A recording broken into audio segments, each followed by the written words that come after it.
Hey guys, welcome to Saturday Question and Answer right here on the Digital Outlook channel. And guys, just look at, I got some liquid gold from Canada right in my hands with an actual Tim Hortons coffee right from Tim Hortons themselves. This isn't any K-cup recipe, guys. This is the real deal. And boy, am I ever going to enjoy it. And by the way, the very first sip I am sharing with you, I literally went down to Tim Hortons, picked this thing up, brought it back here just so you and I could share it together. How about that? Yep. Wow, is that ever delicious? And so missed.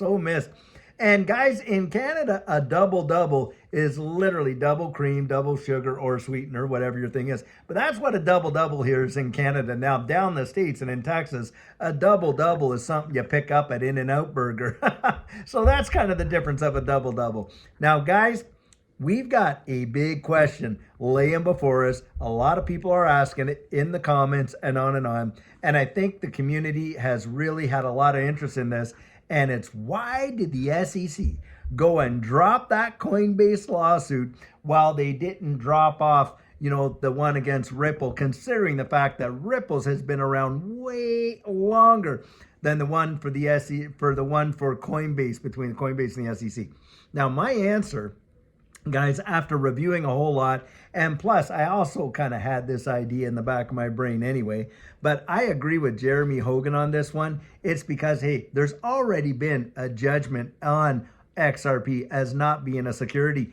And by the way, the institutional sales that Ripple was engaged in back in 2013, well, that $125 million, guys, that's a judgment from the court. And the SEC can't just wave a magic wand and not go away. They'd have to get some sort of a settlement that the court would approve to get rid of that $125 million that Ripple would have to pay. Now, maybe, just maybe, they'll come to some agreement and stuff like that. But guys, it's going to take that. And I believe that is the primary reason. It's that we've already got an adjudication on the case on the books.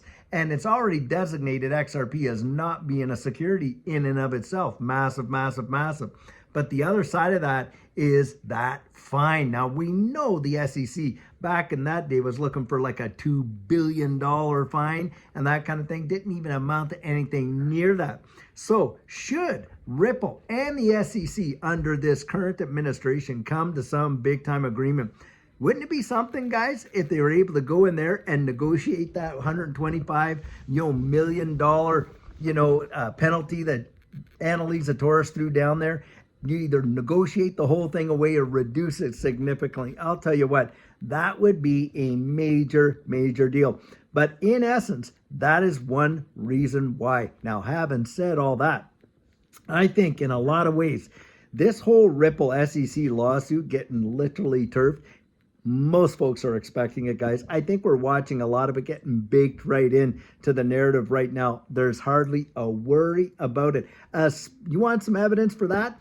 When the SEC came out there and they laid down, hey, this is what we plan on, appealing and all this and this and that and all that kind of stuff. You know what? Market didn't even care. In fact, the price of XRP went up right there. That is a major deal, guys. That shows you such a shift in sentiment in this space. It is insane. Now, a lot of other questions are coming out and saying, hey, do we absolutely have to have a settlement between Ripple and the SEC before XRP could be, these exchange traded funds could be approved for XRP? No, guys, we don't. Why? Because Ripple and XRP are two different deals. Yes, Ripple is the biggest utilizer of XRP, guys.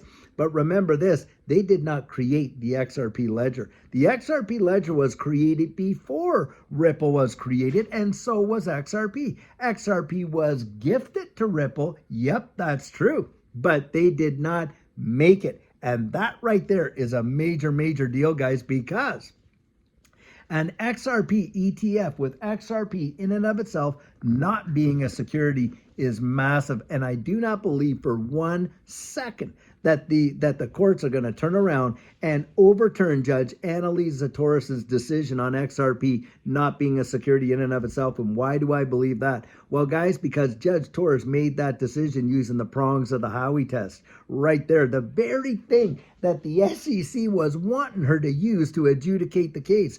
Although they didn't like the judgment that came down, she absolutely nailed it, guys. Because listen, were the oranges in the Howey, deal going down there, were they the securities? No, it wasn't. It was the contracts with respect to the orange groves. If oranges were the security, then every grocery store in the United States would have had to register with the SEC to sell oranges. But that was not it. It was the contracts associated with it, right?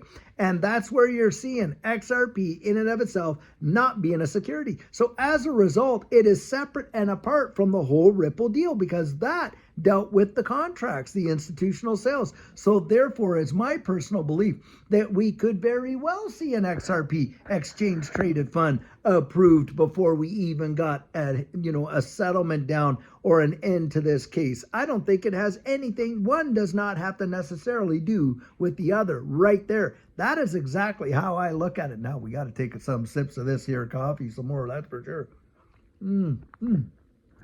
Oh, and by the way, guys, look at all the nice snow right outside that window there. That's something we're not seeing in Texas. Now, I'll tell you what, I love looking at the snow, but I certainly don't love shoveling it, and I don't miss it. Not a itsy teensy weensy bit.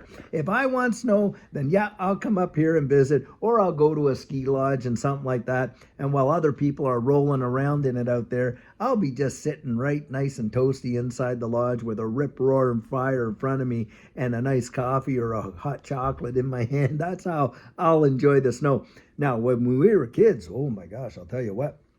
Boy, did we find every adventure there was to be had with the snow. If you were a kid in Canada and you didn't love the snow, well, you lived life in misery. But boy, as kids, we sure found ways to make it just amazing amount of fun. I'll tell you what, that is for sure. Now, guys, some other things are happening in this space. Of course, we're moving forward with this whole regulatory clarity piece, and a lot of questions come out, and people ask, well, where do you see the appreciation when we get that regulatory clarity and all that? Well, guys, for me, I think the big amount of appreciation that we'll see once we get the regulatory clarity, boy, is that one massive domino that is going to bring in the institutional adoption, I think, in ways most people haven't seen. Because at that point, guys, it's not just the folks that want to invest in it, right? With, like pension plans and this and that, but those that want to use it. Now, they put away that whole SAB 121 rule that the SEC had out there, where banks could not go out and offer custody solutions to their clients. Will you imagine? We get that regulatory clarity, and you're watching banks in the United States like the Bank of America using it for cross-border remittances. I'll tell you what, in my estimation, it will absolutely, literally, right next to that, you are going to watch more than one bank do it, and then they're going to offer, custody solutions, guys. Why? Because the value's in the protocol, and with all the cross-border remittances, it is going to have such a high demand.